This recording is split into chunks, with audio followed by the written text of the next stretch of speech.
hadn't seen my uncle in years. After Dad passed, Uncle Eric disappeared. Mum said he went travelling the world, made his money as a writer and could live off the royalties. There was also talk of him going off the rails, getting into some strange beliefs. Cults. Perhaps because I was hoping to follow in his footsteps as a writer, he was eager to meet me, although it couldn't be at a worse time. My novel just received its 19th rejection. The wound was still raw.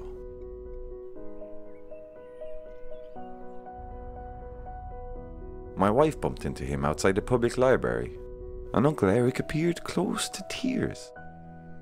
Concerned, my wife insisted I pay him a visit.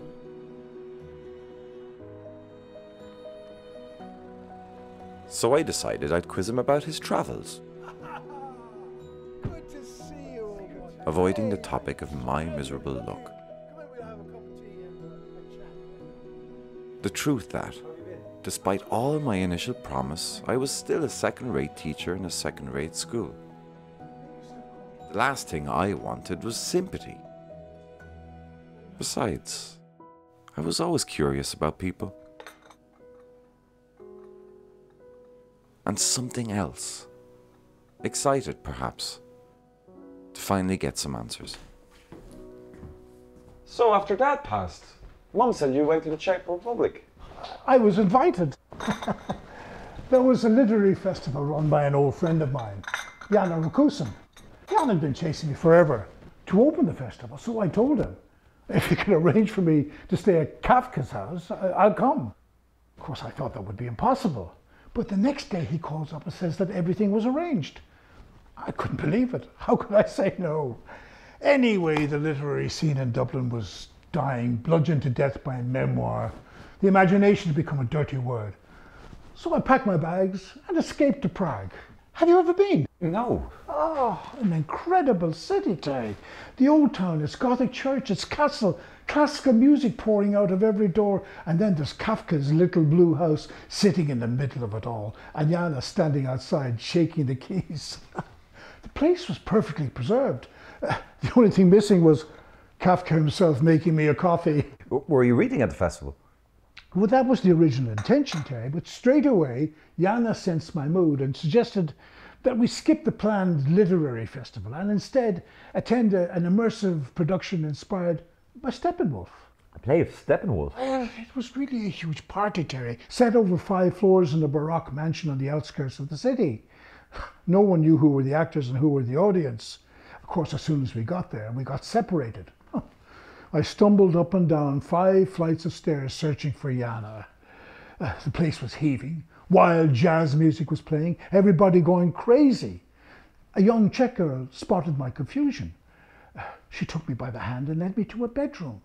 We sat on the bed and I began to cry like a baby. She held me in her arms and began crying too. I mean, really sobbing, Terry. A crowd gathered. I'm sure they thought we were actors, that it was part of the show. They formed a circle around the bed and began chanting. Chanting? And the most beautiful singing, Terry. Oh, everybody joined in. The girl who led me to the bedroom must have been an actress, for she nodded and they lifted us up. I mean, they literally hoisted us up onto their shoulders, carried us down the stairs into this magnificent hall. It seemed like everybody was waiting for us. They began throwing rose petals on the bed. They placed us on a plinth, and there was a kind of ceremony. What kind of ceremony? A small man dressed like a Franciscan monk stepped forward and the chanting stopped. At first I thought it was Jana. He raised a crown up and placed it on my head. A crown of thorns, Terry. Some people there took the whole thing very seriously. Other people were laughing, enjoying the spectacle.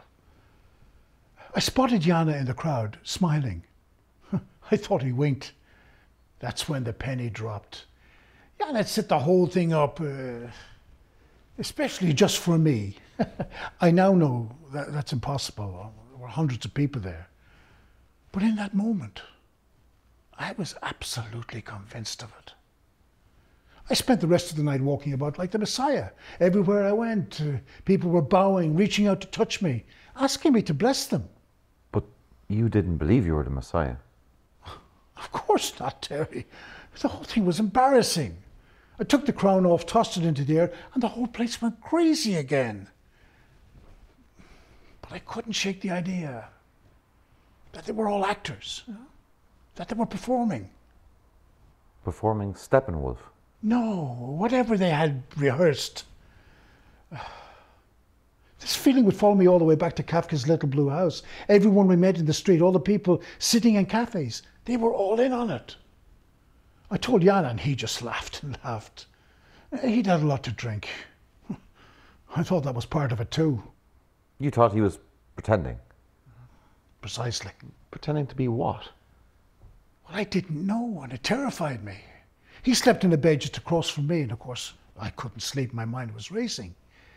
Then he begins, I don't know, dancing, moving sharply, hidden beneath the sheets like a ghost. Would you like more tea? No, thanks. Was he trying to frighten you? I don't know. Your dad had just passed. So for months, I felt everything was gathering behind me like a black wave, you know. I could feel it just over my shoulder, ready to smash over me and sweep me away. Jana knew all this. We had discussed it. So perhaps he was trying to shock me into confronting my own mortality. And yet the following morning, he never even mentioned his ghost dance. It was as if he was trying to convince me it never happened. Why would he do that? Maybe he was drunk and couldn't remember. But the events of that night unlocked something inside me, Terry. Something I would grapple with for years. The ease with which I slipped into the fantasy, gave myself over to it so completely. I mean, here I am talking to you, but is this conversation any more real than one I would imagine between my characters? And if not, what does that mean? And what does it mean when you can no longer distinguish one from the other? Do you know of Mary Oliver? The poet? Of course. Well, in her poem Wild Geese, she writes, "The world offers itself to our imagination." I'll let you in on a little secret, Terry. When we bend the world to our will, we also bend. We bend too far. We snap.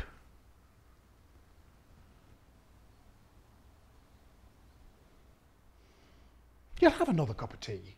Well, I am... Yes. Sure. I'll boil the kettle. I'm sure you're sick listening to me. Anyway, I want to hear all about your novel.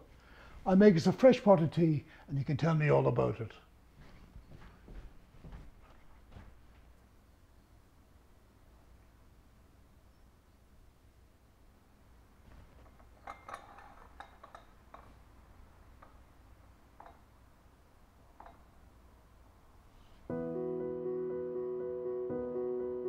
So, Uncle Eric poured out the tea, and I poured out my little heart, explaining how my novel was too complex, too experimental to meet the needs of current publishing trends. Uncle Eric sympathized. I tried to bring the conversation back to his travels, but each time he dodged my questions. He insisted on showing me his records, his art collection, the garden. He seemed satisfied that the message he wanted to give me had been delivered. Or maybe he had just been reminiscing. But driving home, I couldn't shake the feeling. His story was a shot across my bow, a warning. Tonight, I decided I wouldn't retreat to my study and write. As usual, I'd cook a late dinner and wait for Kate to get home. I'd open a bottle of wine and tell her all about my visit with Uncle Eric.